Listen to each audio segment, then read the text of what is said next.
खुलेआम जनता को धमकी दी जा रही है कि बीजेपी में आ जाओ, नहीं तो ये कर देंगे वो कर देंगे।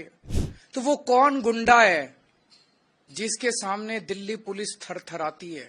वो कौन गुंडों का सरदार है जिसको देश के सारे गुंडे रिपोर्ट करते हैं? खुलेआम जनता को धमकी दी जा रही है कि बीजेपी में आ जाओ, नहीं तो ये कर देंगे वो कर देंगे। खुलेआम मारपीट हो रही है, हमले हो रहे हैं, हिंसा हो रही है और बगल में पुलिस वाले खड़े होकर देख रहे हैं। पुलिस हेल्पलेस है, पुलिस लाचार है, पुलिस बेसहारा है, वो कुछ कर नहीं पा रही है। ऐसा नहीं कि वो करना नहीं चाहते हैं। जब बगल में खड़े हुए पुलिस वाले से कुछ लोग पूछते हैं कि आप कुछ कर क्यों नहीं रहे, बोले जी ऊपर से आदेश है। तो वो कौन गुंडा है जिसके सामने दिल्ली पुलिस थरथराती है? वो कौन गुंडा है जिसके सामने दिल्ली पुलिस लाचार है?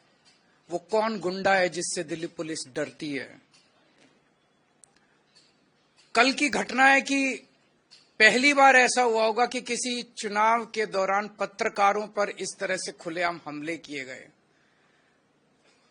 कल दिल्ली के अंदर मेरे ख्याल से 7 पत्रकारों के ऊपर हमले किए गए।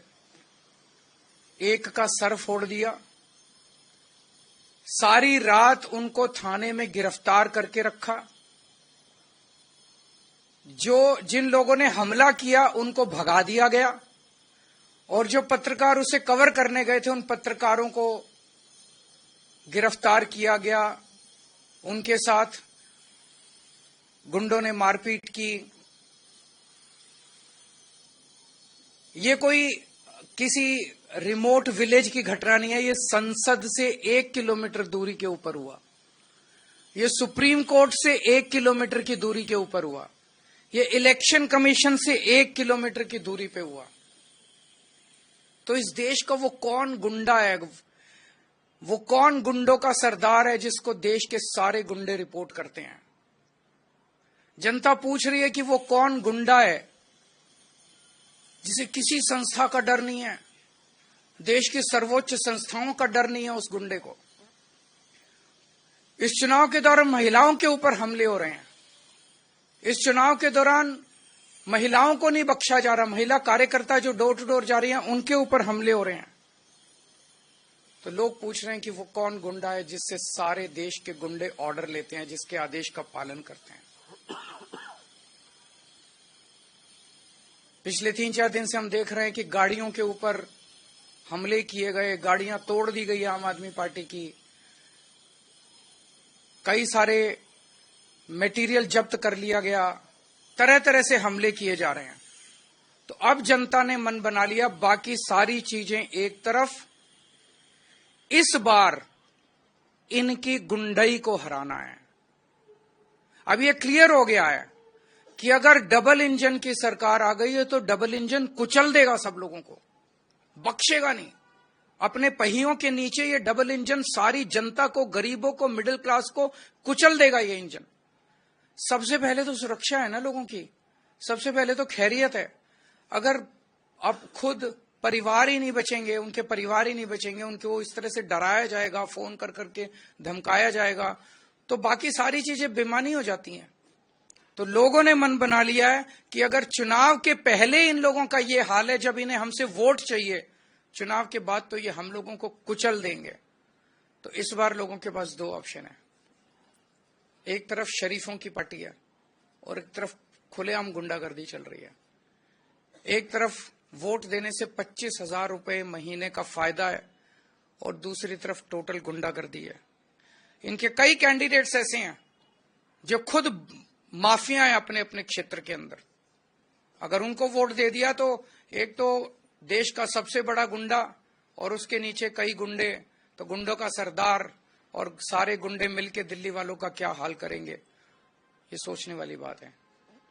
तो ये गुंडागर्दी दिल्ली बर्दाश्त नहीं करेगी, देश बर्दाश्त नहीं करने वाला।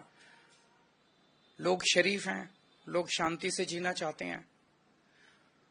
दूसरी बात जो सबके सामने आ रही है, हमारे देश के स्वतंत्रता सेनानियों ने बड़ी बड़ी कुर्बानियां देके देश को आजाद कराया।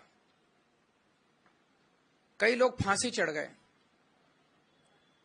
वो इसलिए फांसी चढ़े थे कि देश में जनतंत्र होगा, देश में चुनाव कराए जाएंगे, चुनाव में जनता वोट डालेगी और वोट डाल के अपनी सरकार चुनेगी। लोगों ने इसलिए कुर्बानियां दी थी कि चुनाव निष्पक्ष होंगे, स्वतंत्र होंगे। लेकिन आज जिस तरह से चुनाव आयोग ने भारतीय जनता पार्टी के सामने हथियार डाल दिए हैं, चुनाव आयोग ऐसे लगता है जैसे एग्जिस्ट ही नहीं करता। ये एक बहुत बड़ा प्रश्न खड़ा कर रहा है। लोगों के मन में प्रश्न आना, लोगों की सोच को आप रोक नहीं सकते। लोगों के मन में प्रश्न आना बड़ा वाजिब है कि राजीव कुमार जी जो मुख्य चुनाव आयुक्त हैं, वो इस महीने के अंत में रिटायर हो रहे हैं। उन्हें पोस्ट रिटायरमेंट ऐसा कौन सा पद ऑफर किया गया है, वो कौन सा पद हो सकता है जिसके बदले में आप देश को गिरवी रख दो, देश को दांव पे लगा दो? वो कौन सा पद हो सकता है जिसके बदले में आप देश के जनतंत्र को खत्म कर दो? गवर्नर का पद, राष्ट्रपति का पद, कौन सा पद हो सकता है वो जिसके बदले में आप पूरे देश को, जिसके लिए स्वतंत्रता सेनानियों ने बड़ी बड़ी कुर्बानियां दी, उस जनतंत्र को अगर आप दांव पे लगा दो? मैं नहीं समझता, मेरी नजर में ऐसा कोई पद नहीं है। मेरी हाथ जोड़ के राजीव कुमार जी से विनती है, आप अपनी ड्यूटी कीजिए, पद की लालसा छोड़ दीजिए, पद का लालच छोड़ दीजिए। 3-4 साल और नौकरी कर लेंगे। आपने तो इतने 40-45 साल नौकरी कर ली, इस देश ने आपको बहुत कुछ दिया है।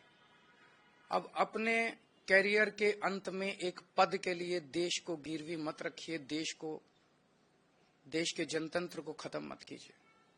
नमस्कार। कोई अगर एक आध क्वेश्चन है तो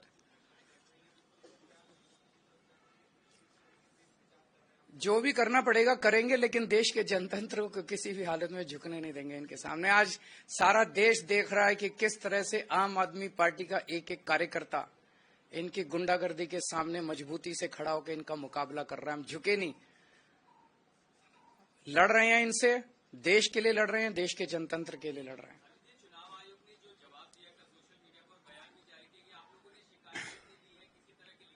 वहां पे बगल में पुलिस वाले खड़े हैं, तो क्या मेरे को आईपीसी की बीएनएस की कोई धारा दिखा दीजिए जिसमें ये लिखा हो कि अगर पुलिस वाला वहां खड़ा है और उसके सामने कत्ल हो रहा है तो जब तक उसको लिखित शिकायत नहीं दी जाएगी वो कत्ल को रोकेगा नहीं। ये क्या नौटंकी मचा रखी है इन लोगों ने? मैं देश पूछ रहा है कि देश का सबसे बड़ा गुंडा कौन है, देश पूछ रहा है। Thank you.